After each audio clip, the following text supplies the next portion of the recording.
record was made here in Cornwall. We started recording in October '97, and we're mixing right now.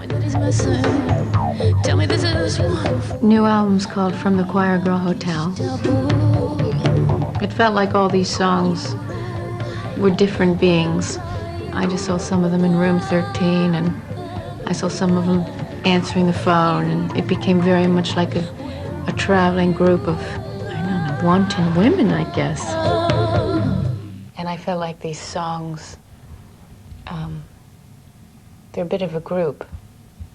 You know, some are altos, and some wear leather, and some are sopranos, and they only eat meat. And some, you know, some don't like men, and some just adore men, and some aren't interested in anything but, you know, reading, and they became very much like entities.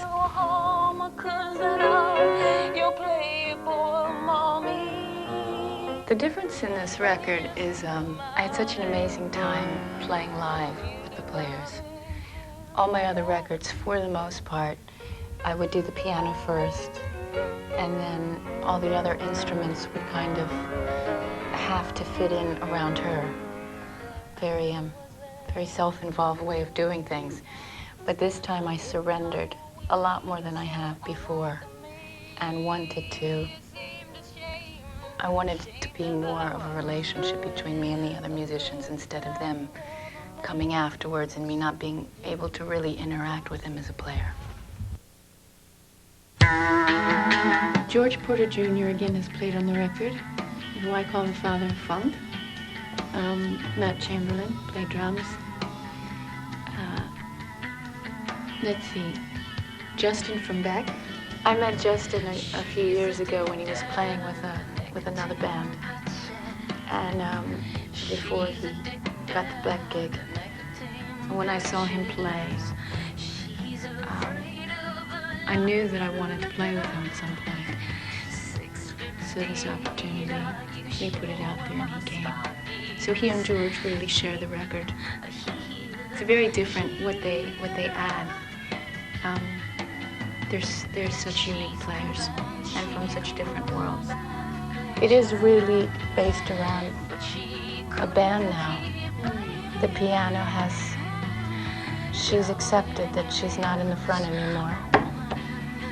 She knows that she has to share the stage, and she's doing it. When you hear the record, it's very different than the other records. The sound, every detail of it, is so much a part of it. How the piano's integrated with the drums, and it's really not like a record I've made before. It's definitely plugged, this record. And Playboy Mommy's kind of the closest thing I can do.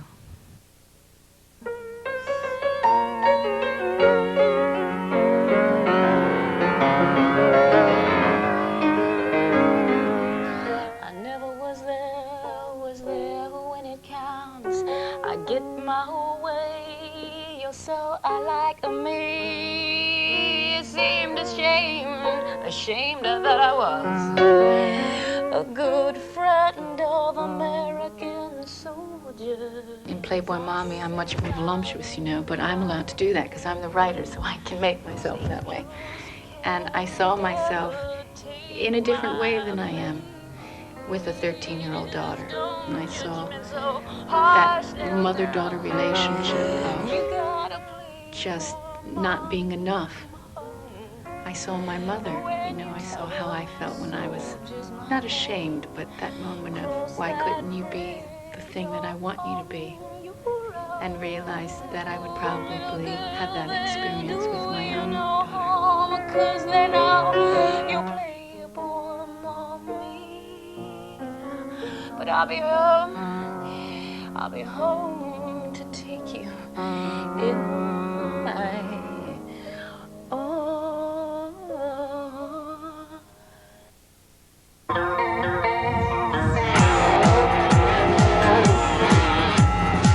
Sometimes I feel like I become the male figure for my girlfriends. And so it's unfortunate that I can't be a man because I think I'd be in love with all of them. But it's not my inclination. And yet I love them very much. So this song is about things are getting desperate when all the boys can't be men. Everybody knows I'm her friend. Everybody knows I'm her man. And, well, they love it when I sing it to them. So, you know, it's like, oh! Had a northern lad.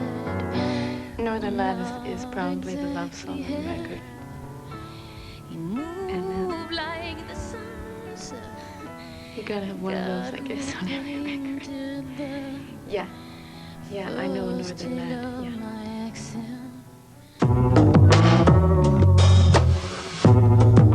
IIE, it has a Native American influence in it when you hear the rhythm.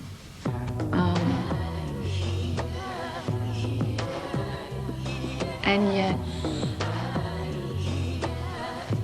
there's a little bit of that New Mexican driving in an old, dilapidated Mustang, and you're just on your own, and you drive for days and days and days, and you think you're at the end of the earth, and it's just you.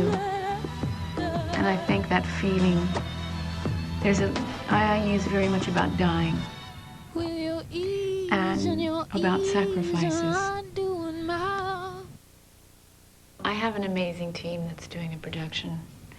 I'm producing with some great engineers and a very good chef.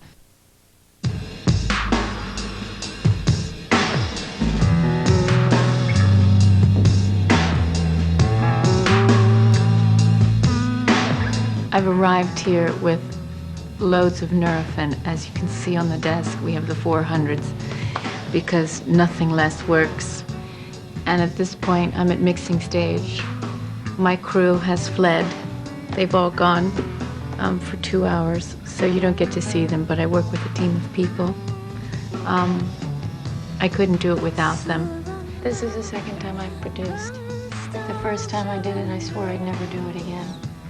And of course, here I am doing it again. Well, when I'm facing this board, I love this board, obviously.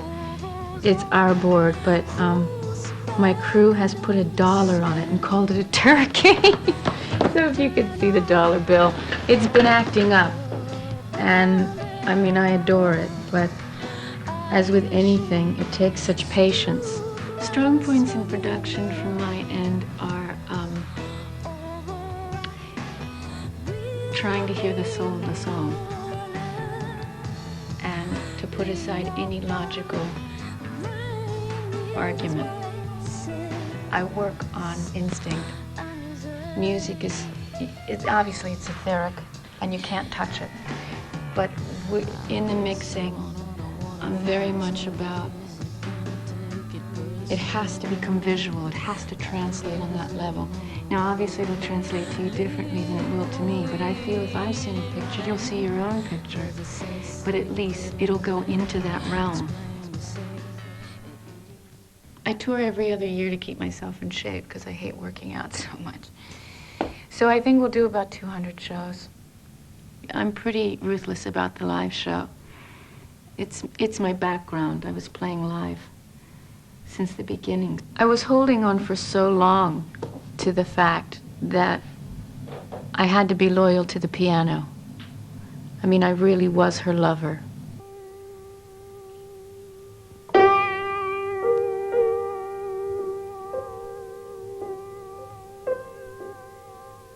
And once I really understood that she and I had made a pact, ever since I was a little girl, I had a commitment to this instrument, and I wanted to bring it into this medium, not just classical music or jazz, but to bring it in to where they plug in at 118 decibels and have an impact.